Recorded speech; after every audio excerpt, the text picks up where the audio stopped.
नमस्कार दोस्तों, स्वागत है आप सभी का हमारे YouTube चैनल देव जी के ट्रिक्स में। तो दोस्तों एक महत्वपूर्ण टेस्ट लगाने वाले हैं जहां पर आपके 80 प्रश्न हैं और यहां से प्रश्न आपको 100% देखने को मिलता है। तो जितने बच्चे यहां पर जुड़ चुके हैं सभी बच्चे वीडियो लाइक कर दें, शेयर भी कर दें और नए हैं तो चैनल को सब्सक्राइब कर लीजिए। चलिए, हमारी आवाज़ आ रही है। तो चलिए यहाँ पर आपका पहला प्रश्न कि उर्दू किस भाषा का शब्द है। जवाब दीजिए भाई, उर्दू किस भाषा का शब्द है। तो यहाँ पर आपका सही जवाब क्या हो जाएगा? बिल्कुल सही है, ऑप्शन राइट आपका यहाँ पर सी हो जाएगा। उर्दू आपके तुर्की भाषा का शब्द है। मूलतः कहाँ से आया? आपके तुर्की भाषा से आया है। ठीक है, चलिए नेक्स्ट क्वेश्चन को आते हैं। क्वेश्चन आपसे अगला पूछा गया है, यहाँ पर इसका आपका PDF कह सकते हैं, आपको टेलीग्राम पे मिल जाएगा। ठीक है, चलिए नेक्स्ट कह रहा है आपसे कि अवाहट किस काल की भाषा है। अवाहट किस काल की भाषा है? किस काल की भाषा है भाई? तो याद रखिएगा कि जो आदिकालीन ग्रंथ थे वहां पर अवाहट भाषा का प्रयोग हुआ है। ऑप्शन राइट आपका बी हो जाएगा। जिसका जवाब बी आ रहा है बिल्कुल सही है, आदिकाल की भाषा है। ठीक है, चलिए नेक्स्ट क्वेश्चन की जवाब दीजिए कि गोवा की स्वीकृत राजभाषा क्या है। गोवा की स्वीकृत राजभाषा क्या है? बेहतरीन क्वेश्चन। चलिए बिल्कुल सही है, ऑप्शन राइट आपका यहाँ पर फर्स्ट हो जाएगा कि गोवा की जो स्वीकृत राजभाषा है वो आपकी कोंकणी है। ठीक है, ऑप्शन राइट आपका ए हो जाएगा। चलिए नेक्स्ट कह रहा है आपसे कि हिंदी नवजागरण के अग्रदूत कौन कहलाते हैं। हिंदी नवजागरण के अग्रदूत कौन कहलाते हैं? 4 का सही ऑप्शन क्या हो जाएगा आपका? तो यहाँ पर हिंदी नवजागरण के अग्रदूत कौन हो जाएंगे? यहाँ पर आपका सही जवाब हो जाएगा option right B number, Bharatendu Harishchandra. ठीक है, भारतेंदु हरिश्चंद्र। अगर नवजागरण काल का अगर बोल देता तो आपका हो जाता कौन से? तो आपके राजा राम मोहन। लेकिन हिंदी में नवजागरण है तो आपके भारतेंदु हरिश्चंद्र हो जाएगा। ऑप्शन राइट आपका बी हो जाएगा। नेक्स्ट क्वेश्चन आपसे अगला पूछा गया है कि निम्न से कौन सी भाषा संस्कृत भाषा की अपभ्रंश है। संस्कृत भाषा की अपभ्रंश है। तो अपभ्रंश क्या है? इसका मतलब कह सकते हैं बिगड़ता हुआ रूप। यहाँ पर कह सकते हैं सबसे पहले आपकी संस्कृत आई थी, फिर आपकी पाली भाषा आई, फिर आपकी प्राकृत भाषा, फिर इसके बाद अवाहट, फिर आपकी अपभ्रंश, फिर इसके बाद अवाहट, फिर इसके बाद आपकी कह सकते हैं हिंदी। ठीक है, प्राचीन हिंदी, और ये भी टूट जाती है रूपों में। तो इसका जो आपका जवाब हो जाएगा संस्कृत भाषा की जो अपभ्रंश हो जाएगी वो हो जाएगी ऑप्शन राइट डी नंबर। बिल्कुल सही है, ऑप्शन राइट आपका यहाँ पर हो जाएगा डी नंबर, आपकी जो पाली भाषा है। ठीक है, याद रखिए पाली भाषा संस्कृत का ही बिगड़ा रूप है और पाली भारत की प्रथम देशज भाषा है। ठीक है, इसे सबसे पुरानी प्राकृत भी कहते हैं। चलिए नेक्स्ट क्वेश्चन बताइए कि हिंदी किस भाषा परिवार की भाषा है। हिंदी किस भाषा परिवार की भाषा है? तो 6 का ऑप्शन राइट बिल्कुल सही है। ये आपकी जो हिंदी है वो आपकी भारोपी परिवार की। ऑप्शन राइट आपका ए सही हो जाएगा। ठीक है, चलिए नेक्स्ट क्वेश्चन आपसे कह रहा है कि भारत में सर्वाधिक खड़ी बोली वाली भाषा कौन सी है। भारत में सर्वाधिक खड़ी बोली वाली भाषा कौन सी है? कौन सी है भाई? तो याद रखिएगा कि हिंदी आपके भारत की सर्वाधिक खड़ी बोली भाषा। ऑप्शन राइट आपका 7 का ए हो जाएगा। ठीक है, हिंदी हो जाएगा। नेक्स्ट क्वेश्चन कि हिंदी भाषा का जन्म हुआ है। हिंदी भाषा का जन्म हुआ है। तो भाई हिंदी भाषा का जन्म हुआ है वो आपकी अपभ्रंश से हुआ है। ठीक है, तो यहाँ पर ऑप्शन राइट आपका यहाँ पर ए हो जाएगा अपभ्रंश से। अब जननी दे देता कि हिंदी की आदि जननी किसे कहते हैं, तो आपकी संस्कृत को कहते हैं। ठीक है, तो यहाँ पर ऑप्शन राइट आपका ए हो जाएगा अपभ्रंश से। ठीक है, नेक्स्ट क्वेश्चन आपसे अगला पूछा गया है, कह रहा आपसे निम्नलिखित में से कौन सी बोली अथवा भाषा हिंदी के अंतर्गत नहीं आती है। बताइए भाई कौन सी बोली भाषा है जो हिंदी के अंतर्गत नहीं आती है। फटाफट रिवीजन करते रहिए, समय नहीं है आपके पास। ठीक है, तो 9 का ऑप्शन राइट आपका डी हो जाएगा। बिल्कुल सही है, ऑप्शन राइट आपका डी, आपकी तेलुगु। ठीक है, तेलुगु। नेक्स्ट क्वेश्चन आपसे अगला पूछा गया है कि हिंदी की विशिष्ट बोली ब्रजभाषा किस रूप में सबसे अधिक प्रसिद्ध है। ब्रजभाषा जो आपकी है वो आपकी प्रसिद्ध हुई है किस वजह से? तो ये आपकी भाषा होती है जो कि काव्य भाषा में प्रयोग होती है। ठीक है, ऑप्शन राइट आपका जवाब हो जाएगा डी। बिल्कुल सही है, ऑप्शन राइट आपका डी सही हो जाएगा, काव्य भाषा में बोली जाती है। ठीक है, नेक्स्ट क्वेश्चन आपसे अगला पूछा गया है कि भाषा में अभिव्यक्ति के कितने रूप होते हैं। भाषा में अभिव्यक्ति के कितने रूप होते हैं? कितने रूप होते हैं? तो याद रखिएगा आपके भाषा में 3 रूप होते हैं। ऑप्शन राइट आपका बी हो जाएगा, 3 रूप हो जाएंगे। ये 3 रूप कौन होते हैं? तो यहाँ पर देख सकते हैं कि प्रथम आपका होता है मौखिक, दूसरी होती है लिखित और तीसरी होती है आपकी सांकेतिक भाषा होती है। ठीक है, और इसके बारे में सभी जानते हैं। नेक्स्ट क्वेश्चन आपका है कि भारतवर्ष में हिंदी को आप किस वर्ग में रखेंगे। ये क्वेश्चन अभी हाल ही में आपका जो एग्जाम हुआ था लोअर PCS वहाँ भी पूछा गया था।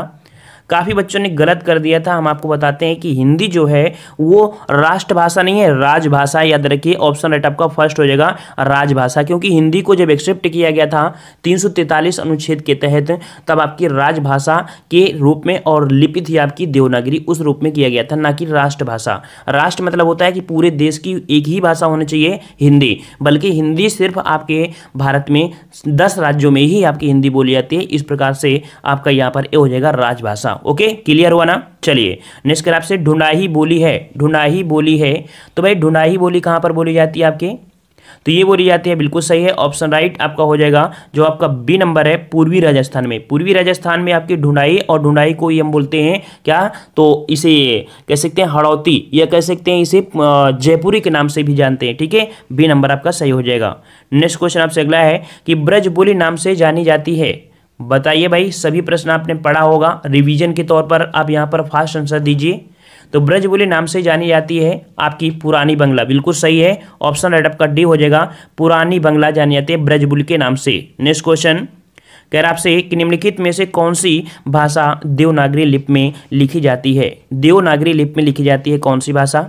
15 का सही ऑप्शन राइट आपका यहाँ पर हो जाएगा, बिल्कुल सही है, ऑप्शन राइट आपका हो जाएगा यहाँ पर सी नंबर, आपकी मराठी लैंग्वेज है जो कि आपकी देवनागरी लिपि में लिखी जाती है। सी आपका सही जवाब हो जाएगा। नेक्स्ट क्वेश्चन आपसे अगला पूछा गया है कि निम्नलिखित में से कौन सी भाषा संस्कृत भाषा की अपभ्रंश है। तो देख सकते हैं कि संस्कृत के बाद जो आपकी भाषा आई है वो आपकी कौन सी भाषा है। यहाँ पर सही जवाब का क्या हो जाएगा भाई, यहाँ पर बिल्कुल सही है, आपके 16 का ऑप्शन राइट आपका यहाँ पर डी हो जाएगा, है ना। तो आपका डी हो जाएगा पाली भाषा। हमने बताया था कि संस्कृत, पाली, प्राकृत, ठीक है, इस प्रकार से ऑप्शन आपका डी पाली हो जाएगा। चलिए नेक्स्ट क्वेश्चन कि मराठी और नेपाली किस लिपि में लिखी जाती हैं। मराठी और नेपाली किस लिपि में लिखी जाती हैं, 17 का जवाब दीजिए। 17 का ऑप्शन राइट बिल्कुल सही है, ऑप्शन राइट आपका यहाँ पर ए हो जाएगा आपका देवनागरी। ठीक है, देवनागरी लिपि में लिखी जाती है, याद रखिएगा। ठीक है, और देख सकते हैं कि मराठी और नेपाली जो आपकी हैं ये आपकी देवनागरी लिपि में लिखी जाती हैं।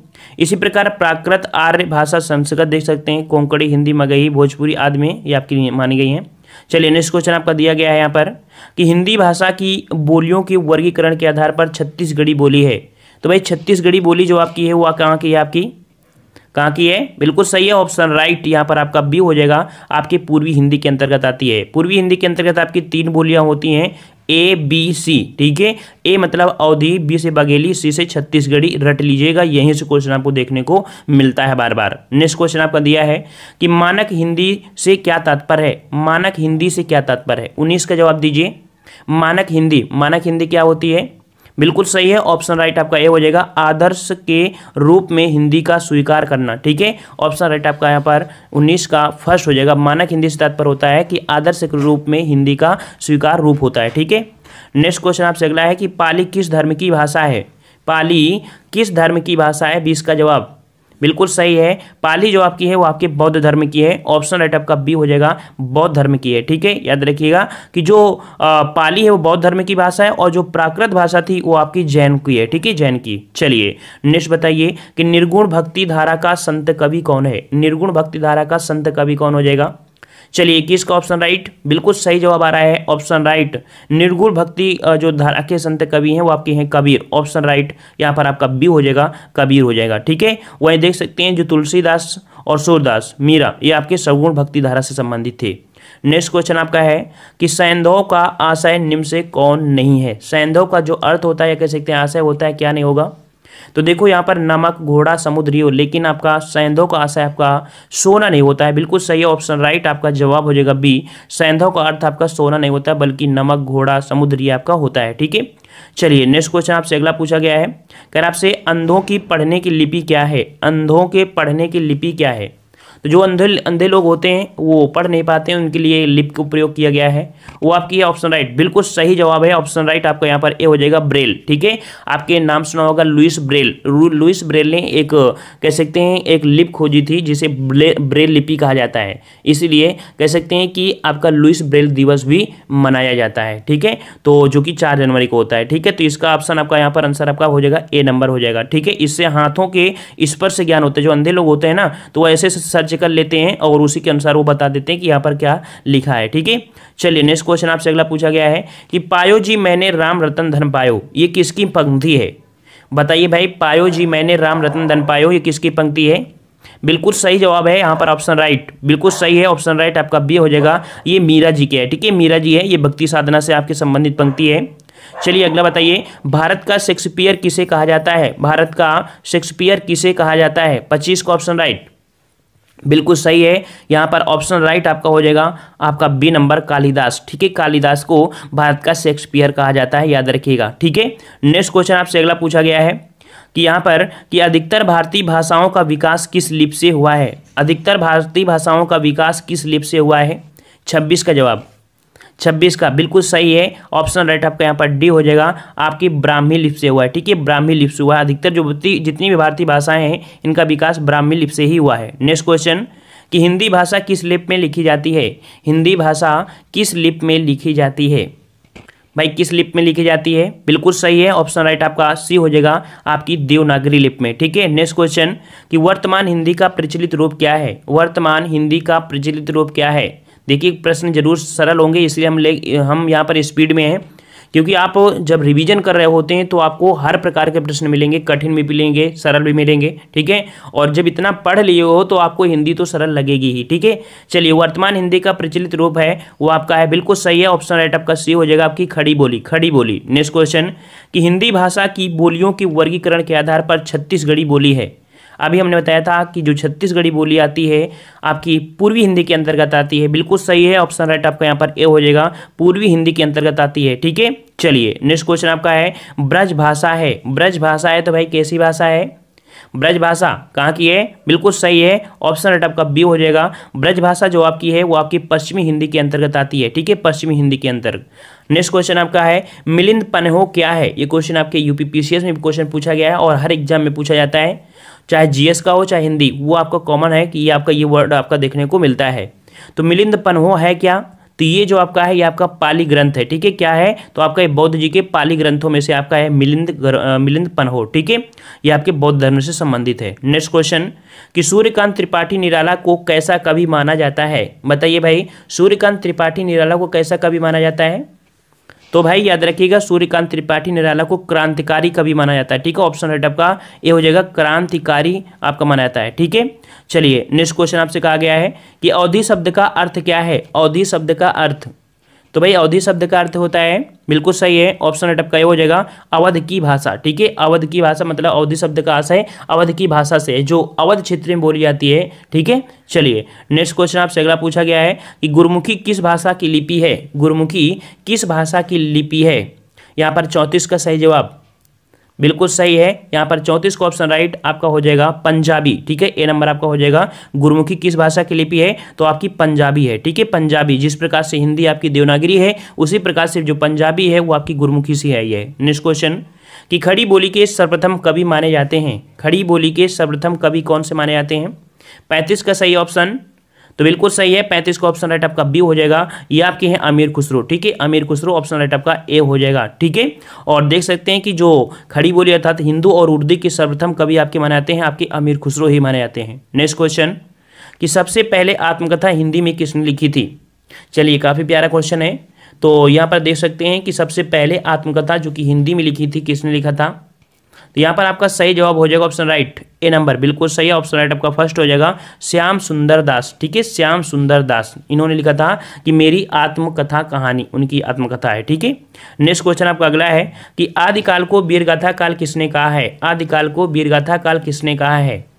चलिए यहाँ पर ऑप्शन राइट 37 का बिल्कुल सही है, आदिकाल को वीरगाथा काल का है आपकी पंडित रामचंद्र शुक्ल, ऑप्शन राइट आपका सी हो जाएगा, आपके रामचंद्र शुक्ल। नेक्स्ट क्वेश्चन कह रहा है आपसे यहाँ पर, हाँ देख सकते हैं यहाँ पर ये क्वेश्चन आपसे पूछे जाते हैं कि आदिकाल को जॉर्ज गियर्सन ने चारण काल कहा है, ठीक है, चारण काल जो कहा गया किसने कहा था? तो जॉर्ज गियर्सन ने। और आचार्य रामचंद्र शुक्ल ने वीरगाथा काल कहा है, राम कुमार वर्मा ने संधि काल कहा है, ठीक है, और मित्र बंधु ने प्रारंभिक काल कहा है, और राहुल सक्रेतिया ने इसे सिद्ध सामंत काल कहा है। तो ये रट लीजिए, एक नंबर आपको मिल जाएगा, ठीक है। चलिए नेक्स्ट कह रहे से अमीर खुसरो का समय क्या है? अमीर खुसरो का समय क्या, अर्थात अमीर खुसरो किस समय के लगभग करीब थे? तो ये आपके थे ऑप्शन राइट आपका सी, आपकी 13वीं शताब्दी में। याद रखिए यहाँ से क्वेश्चन आपका बनने की संभावना है कि अमीर खुसरो का जन्म कहाँ हुआ था, तो आपकी 1254 ईस्वी में उत्तर प्रदेश के एटा जिले के पटियाली गांव में हुआ था। ठीक है, इनका वास्तविक नाम था अबुल हसन। ठीक है, इनका वास्तविक नाम था अबुल हसन। चलिए नेक्स्ट क्वेश्चन, खड़ी बोली में सर्वप्रथम लोक कवि कौन माने जाते हैं? खड़ी बोली में सर्वप्रथम लोक कवि कौन माने जाते हैं?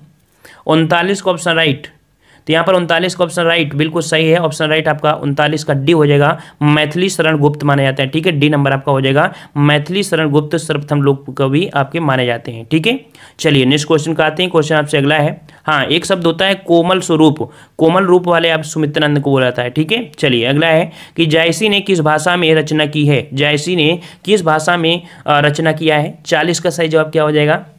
40 का बिल्कुल सही है। यहाँ पर जायसी ने आपके किया है आपके अवधी भाषा में। ऑप्शन राइट आपका हो जाएगा बी, आपके अवधी भाषा में अपनी रचनाएं किया है। नेक्स्ट क्वेश्चन, सूर्यकांत त्रिपाठी निराला का मूल स्थान बताइए। यहाँ से क्वेश्चन आपको बनते हैं स्थानों से, तो यहाँ पर सूर्यकांत त्रिपाठी निराला बिल्कुल सही है। यहाँ पर जो सूर्यकांत त्रिपाठी निराला है ये आपके इलाहाबाद से हैं। ऑप्शन राइट आपका बी हो जाएगा, इलाहाबाद, ये कह सकते हैं वर्तमान नाम क्या प्रयागराज आपका हो जाएगा। ठीक है, चलिए नेक्स्ट क्वेश्चन आपसे अगला है, साधुकड़ी किसकी भाषा है? साधुकड़ी किसकी भाषा है? 42 का जवाब, 42 का सही जवाब बिल्कुल सही है। साधुकड़ी किसकी भाषा है? तो आपके कबीर जी की है। ठीक है, ऑप्शन राइट आपका सी हो जाएगा, आपके कबीर। इन्होंने कह सकते हैं कि अनेक विचारों से ज्ञान लिया है। ठीक है, और कई प्रकार का ज्ञान भी था, इन्हें कई भाषाओं का ज्ञान था, तो इस प्रकार से साधुकड़ी या कह सकते हैं खिचड़ी के नाम से जाना जाता है इनकी भाषा को। ठीक है, कृष्ण भक्ति का प्रथम और प्रधान ग्रंथ कौन सा है? कृष्ण भक्ति का प्रथम और प्रधान ग्रंथ कौन हो जाएगा?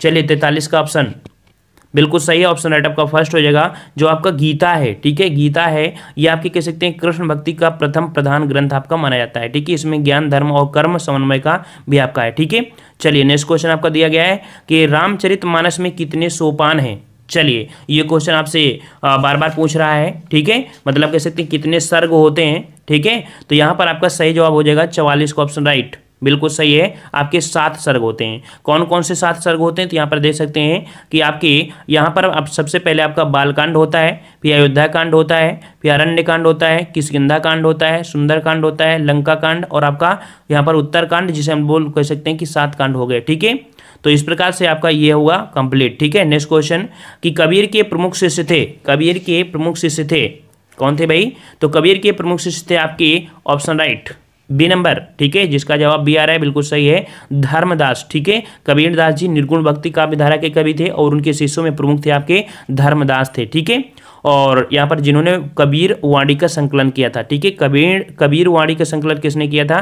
तो आपके धर्मदास ने किया था। ठीक है, नेक्स्ट क्वेश्चन आपका दिया है कि कबीरदास जी की किस भाषा के कवि हैं? कबीरदास जी जो हैं वो किस शाखा के कवि हैं? किस शाखा के कवि हैं? तो किस शाखा के हैं? बिल्कुल सही है, ऑप्शन राइट आपका ये हो जाएगा ज्ञानाश्रयी शाखा के। ठीक है, ज्ञानाश्रयी शाखा। नेक्स्ट क्वेश्चन आपसे अगला है, मगही किस उपभाषा की बोली है? मगही किस उपभाषा की बोली है? 47 का जवाब, 47 बिल्कुल सही है। 47 का ऑप्शन राइट यहाँ पर जवाब हो जाएगा आपका बिल्कुल सही है। 47 का ऑप्शन राइट यहाँ पर आपका हो जाएगा डी, आपके बिहारी हिंदी के अंतर्गत आती है, डी नंबर आपका हो जाएगा। नेक्स्ट क्वेश्चन कि हिंदी खड़ी बोली किस अपभ्रंश से विकसित हुई है? हिंदी खड़ी बोली किस अपभ्रंश से विकसित हुई है? 48 का सही ऑप्शन, 48 का सही ऑप्शन बिल्कुल सही है। ऑप्शन राइट आपका सी हो जाएगा, आपके सौर सेनी से अपभ्रंश से आई है। ठीक है, सौर सेनी अपभ्रंश से। नेक्स्ट क्वेश्चन है कि भाषा के आधार पर भारतीय राज्यों की पुनः संरचना की गई। भाषा के आधार पर भारतीय राज्यों की पुनः संरचना की गई थी, कब की गई थी? तो पुनर्संरचना या पुनर्गठन कह सकते हैं। तो ये आपकी हुई थी 1956 में। पुनर्गठन की बात करें तो 1956 होगा, याद रखिएगा। ऑप्शन राइट आपका डी सही हो जाएगा। नेक्स्ट क्वेश्चन आपसे पूछा गया है कि भाषाई आधार पर सर्वप्रथम किस राज्य का गठन हुआ था? भाषाई आधार पर सर्वप्रथम किस राज्य का गठन हुआ था? बिल्कुल सही जवाब आ रहा है, ऑप्शन राइट यहाँ पर आपका हो जाएगा, बिल्कुल सही है, डी नंबर आपके आंध्र प्रदेश का हुआ था। ठीक है, नेक्स्ट क्वेश्चन आते हैं कि बघेली बोली का संबंध किस उपभाषा से है? बघेली बोली का संबंध किस उपभाषा से है? 51 का जवाब। यहाँ पर आपको हिंदी जरूर ये सरल लग रही है, लेकिन जो नए बच्चे होंगे उनको बड़ी दिक्कतें आ रही होंगी समझने में, लेकिन जो हमारे पुराने स्टूडेंट हो चुके हैं उनको कोई भी दिक्कत, 1% की दिक्कत नहीं होगी। चलिए बिल्कुल सही है, 51 का ऑप्शन राइट आपका बी, आपके पूर्वी हिंदी। ठीक है, पूर्वी हिंदी ऑप्शन आपका बी सही हो जाएगा। नेक्स्ट क्वेश्चन आपसे अगला कह रहा है कि अमृता प्रीतम किस भाषा की साहित्यकार हैं? चलिए, अमृता प्रीतम जो आपकी हैं वो किस भाषा की साहित्यकार हैं? तो याद रखिए ये आपकी पंजाबी भाषा से है, ठीक है। ऑप्शन राइट आपका यहाँ पर बी हो जाएगा। ये आपकी पंजाबी भाषा है और इन्होंने अपने साहित्य की सर्जना इसी भाषा में किया, अर्थात इन्होंने जितने भी साहित्य अपनी रचना किया है इसी भाषा में किया, पंजाबी में, ठीक है, जो कि गुरमुखी में लिखी जाती है। नेक्स्ट क्वेश्चन है कि हिंदी साहित्य के किस कवि को कवियों का कवि कहा जाता है? हिंदी साहित्य के किस कवि को कवियों का कवि कहा जाता है? नेक्स्ट क्वेश्चन कर आपसे कि निज भाषा उन्नत यह है, सब उन्नति को मूल। ये पंक्ति जो आपकी संबंधित है किससे संबंधित है? निज भाषा उन्नति है, सब उन्नति को मूल। ये पंक्ति है आपकी ऑप्शन राइट, बिल्कुल सही है। 54 का ऑप्शन राइट आपका सी हो जाएगा, आपके भारतेंदु हरिश्चंद्र, ठीक है, भारतेंदु हरिश्चंद्र से संबंधित आपकी है, ठीक है। मतलब कह सकते हैं, देख सकते हैं भारतवर्षोन्नत कैसे हो सकती है, इनका एक चैप्टर भी था, आप लोगों ने पढ़ा होगा हाई स्कूल में। चलिए अगला है कि गुरु गोविंद दोऊ खड़े काके लागो पाए, बलिहारी गुरु आपने गोविंद दियो बताए। ये जो पद्यांश है इसके रचयिता आपसे पूछा है, तो यहाँ पर आपका सही जवाब क्या हो जाएगा? 55 का। यहाँ पर जवाब बिल्कुल सही है, ये आपकी कबीरदास जी की पंक्ति है, ठीक है, कबीरदास जी की पंक्ति है। ऑप्शन राइट आपका सी हो जाएगा। और जो बीजक से ली गई है, ये आपकी कहाँ से ली गई है? आपके बीजक से ली गई है। नेक्स्ट क्वेश्चन कि निम्न से राष्ट्र कवि कहलाता है, बताइए भाई राष्ट्र कवि किसे कहते हैं? तो यहाँ पर राष्ट्र कवि की जो संज्ञा दी गई है तो आपकी दी गई है ऑप्शन राइट आपका सी, आपके मैथिली शरण गुप्त को, ठीक है, सी नंबर आपका हो जाएगा। मैथिली शरण गुप्त को राष्ट्र कवि कहा जाता है। और ये कब से? तो कह सकते हैं उनकी प्रसिद्ध रचना आपके साकेत, तो उनकी साकेत उनकी प्रसिद्ध रचना है, ठीक है। नेक्स्ट क्वेश्चन आपसे अगला है कि अंधा युग किसकी रचना है? अंधा युग किसकी रचना है? 57 का जवाब दीजिए। अंधा युग किसकी रचना है? बिल्कुल सही है, अंधा युग आपके है धर्मवीर भारती, ऑप्शन राइट आपका जवाब हो जाएगा ए नंबर, धर्मवीर भारती की रचना है, ठीक है। और जैसे गुनाहों का देवता, इनकी एक प्रतिष्ठित आपकी कृति है गुनाहों का देवता, ये भी आपके कह सकते हैं धर्मवीर भारती की ही है। नेक्स्ट क्वेश्चन, विद्वान शब्द का स्त्रीलिंग होगा, विद्वान शब्द का स्त्रीलिंग, 58 का जवाब दीजिए। विद्वान शब्द का स्त्रीलिंग बिल्कुल सही है, विद्वान का आपका स्त्रीलिंग होता है विदुषी, ऑप्शन राइट आपका ए हो जाएगा, विदुषी हो जाएगा, बिल्कुल सही है, ए नंबर विदुषी हो जाएगा। नेक्स्ट क्वेश्चन आपसे अगला पूछा गया है, हिंदी में मूल रूप से कितने वर्ण होते हैं? चलिए जवाब दीजिए, हिंदी में मूल रूप से जो वर्ण होते हैं कितने होते हैं आपके? तो जवाब हो जाएगा ऑप्शन राइट आपका ए, कितने होते हैं भाई? तो आपके कह सकते हैं 52 वर्ण होते हैं, जिसमें से आपके 13 स्वर होते हैं, लेकिन 13 स्वर में आपके जो मूल स्वर होते हैं आपके 11 होते हैं, ठीक है। और साथ में 4 आपके संयुक्त वर्ण भी आपके सम्मिलित होते हैं, ठीक है। लेकिन वर्णमाला में जो काउंट होते हैं तो आपके अंक और आहा को भी यहाँ पर काउंट किया जाता है, ठीक है। नेक्स्ट क्वेश्चन आपसे अगला पूछा गया है कि राम अयोध्या के राजा थे में कौन सा चिन्ह प्रयुक्त हुआ है? राम अयोध्या के राजा थे, यहाँ पर जो चिन्ह है वो आपका कौन सा चिन्ह है? जवाब दीजिए। तो यहाँ पर आपका जवाब हो जाएगा कौन सा? देख सकते हैं यहाँ पर आपका जवाब हो जाएगा आपका, हाँ देखिए ऑप्शन तो आपका है नहीं है, क्योंकि ये जो इन्वर्टेड कामा है तो ये तो आपका है नहीं है, तो इसके अनुसार से आपका यहाँ पर जो ये पूर्ण विराम लगा है तो पूर्ण विराम आपका हो जाएगा ऑप्शन राइट बी नंबर आपका हो जाएगा पूर्ण विराम, ठीक है, इसके अनुसार से। वैसे ये जो आपके हैं उद्धरण चिन्ह, इनको क्या बोलते हैं? उद्धरण चिन्ह। ये सिंगल होते हैं और डबल भी होते हैं, जिनको बोलते हैं inverted comma, single inverted double inverted, वही आपके हैं। तो इन्वर्टेड कामा तो आपका है नहीं, तो इस प्रकार से हम लोग कह सकते हैं कि आपका पूछा गया था आपका इसके वाले जो आपका पूर्ण विराम है, ठीक है, इसके अनुसार से आपको लगाना है प्रश्न के अनुसार से, ठीक है, पूर्ण विराम। वैसे अगर आपका पूर्ण विराम के साथ आपका अगर यहाँ पर एक और होता आपका उद्धरण चिन्ह, तो उद्धरण चिन्ह लगा देते क्योंकि फोकस आपका इन पर हुआ है, ठीक है, तो इसके अनुसार से हो जाता। चलिए नेक्स्ट क्वेश्चन आपसे अगला पूछा गया है, वह चलते चलते रुक गया, वह चलते चलते रुक गया, यह वाक्य आपका कैसा है भाई? चलते चलते रुक गया, यहाँ पर आपका 61 का ऑप्शन राइट बिल्कुल सही है, ये आपका हो जाएगा कह सकते हैं आपके डी नंबर, ये क्रिया विशेषण है, ठीक है। कैसा है आपका? वह चलते चलते रुक गया, ये आपका क्रिया विशेषण, ऑप्शन राइट आपका डी हो जाएगा।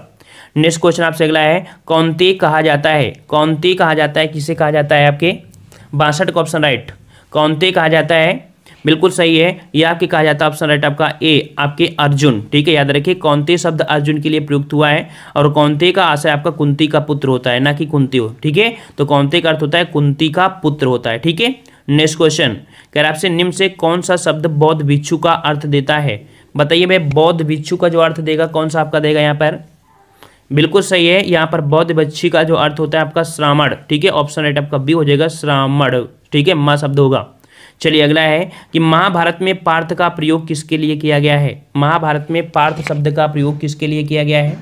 64 का ऑप्शन राइट बिल्कुल सही है, आपका ऑप्शन राइट आपका यहाँ पर बी हो जाएगा, आपके अर्जुन के लिए। आपने महाभारत सुना देखा होगा, तो उसमें आपके कृष्ण जो होते हैं वो आपको हमेशा लिखते हैं, बोलते हैं हे पार्थ, बोलते हैं। ठीक है, चलिए नेक्स्ट क्वेश्चन आपसे अगला पूछा गया है कि विद्वान व्यक्ति पूज्य होते हैं, विद्वान व्यक्ति पूज्य होते हैं में प्रयुक्त विशेषण बताइए। विद्वान व्यक्ति पूज्य होते हैं, यहाँ पर प्रयुक्त विशेषण हो जाएगा ऑप्शन राइट, बिल्कुल सही है। 65 का ऑप्शन राइट आपका बी हो जाएगा। आपके विद्वान व्यक्ति पूज्य होते हैं अर्थात गुण होता है इस कारण, तो अर्थात कह सकते हैं गुणवाचक विशेषण हो जाएगा। ठीक है, गुणवाचक विशेषण।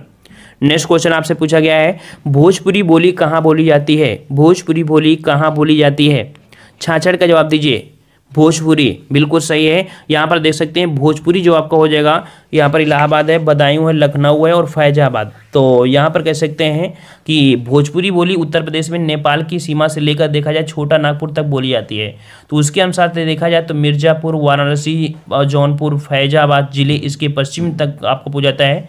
वैसे जो अवध की है तो आपकी कह सकते हैं अवध की अवधि होती है, लेकिन फिर भी आपका जो फैजाबाद क्षेत्र में कुछ आपका जो है, ठीक है, जो कि कह सकते हैं आपकी मिर्ज़ापुर साइड से जुड़ी हुई है, तो वो आपके यहाँ पर हो जाएगा ए नंबर। ठीक है, चलिए और यहाँ पर कह सकते हैं नेक्स्ट क्वेश्चन को और कह रहा आपसे यहाँ पर कि भोजपुरी बोली देखिए उत्तर प्रदेश के नेपाल की सीमा से लेकर दक्षिण में छोटा नागपुर तक बोली जाती है। ठीक है, ये आपका जवाब हो जाएगा। हाँ, अगर हम लोग यहाँ पर कह सकते हैं अगर कि इलाहाबाद, ठीक है, इलाहाबाद से हम लोग जब जाते हैं, ठीक है, उधर साइड में, तब आपकी कह सकती है ये भोजपुरी बोली जाने लगती है। ठीक है, तो जो लोग इस साइड में हो तो कमेंट जरूर कर दीजिएगा, ठीक है, अगर त्रुटि हो तो। चलिए नेक्स्ट क्वेश्चन आपसे अगला पूछा गया है कि हिंदी शब्द की उत्पत्ति फारसी प्रभाव के अंतर्गत किस शब्द से हुई है। हिंदी शब्द की उत्पत्ति फारसी प्रभाव के अंतर्गत किस शब्द से हुई है। 67 का जवाब हो जाएगा ऑप्शन राइट, यहाँ पर बी नंबर। ठीक है, तो हिंदी शब्द की उत्पत्ति फारसी भाषा के अंतर्गत आपके सिंधु शब्द से हुई है। ठीक है, सिंधु शब्द से हमने बताया था कि जो फारसी या ईरानी लोग जो आए थे, कौन आए थे, फारसी या ईरानी, अर्थात जो आपकी हिंदी आई है वो फारसी और जिन्हें हम लोग ईरानी बोलते थे उन्हीं की देन है। वो लोग आपके जब आते थे तो आपके भारत में जो नदी है सिंधु, तो वो लोग सा को हा बोलते थे, तो सिंध नहीं बोलते थे, वो हिंदू बोलते थे। इस प्रकार से आपकी हिंदी का जन्म हुआ था। ठीक है, चलिए नेक्स्ट क्वेश्चन आपसे अगला है नीचे जल था ऊपर हिम था, एक तरल था एक सघन था, किसकी पंक्ति है। ये पंक्ति किसकी है। 68 का ऑप्शन राइट, ये आपके ऑप्शन राइट आपका डी, आपके जयशंकर प्रसाद की है। डी नंबर आपका हो जाएगा जयशंकर प्रसाद। नेक्स्ट क्वेश्चन कृष्ण कहाँ के राजा थे, कृष्ण कहाँ के राजा थे।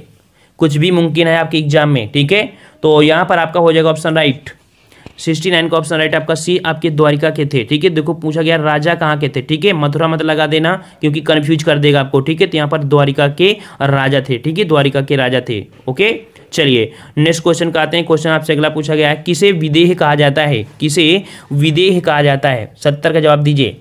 विदेह किसे कहते हैं, तो याद रखिए आपके राजा जनक को कहा जाता है। ठीक है, ए नंबर, राजा जनक को आपका विदेह कहा जाता है। 70 का ऑप्शन राइट आपका ए हो जाएगा, राजा जनक। ठीक है, चलिए नेक्स्ट क्वेश्चन आपसे अगला है, कर आपसे प्राकृत किसकी भाषा है। प्राकृत किसकी भाषा है, अभी हमने बताया था जो प्राकृत भाषा थी वो आपकी जो जैन थे उनकी थी। ऑप्शन राइट आपका जवाब बी हो जाएगा, जैनियों की थी। ठीक है, चलिए पाली भाषा बौद्धों की और आर्यों की भाषा थी संस्कृत। चलिए प्रेम सागर किसकी कृति है, प्रेम सागर किसकी कृति है। 72 का जवाब दीजिए।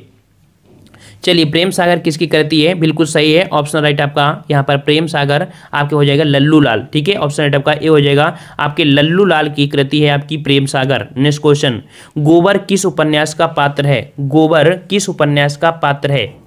73 का जवाब दीजिए। यहाँ पर 73 बिल्कुल सही है, गोबर आपके गोदान का प्रिपात्र है। ऑप्शन राइट आपका यहाँ पर बी हो जाएगा, गोदान। ठीक है, गोदान।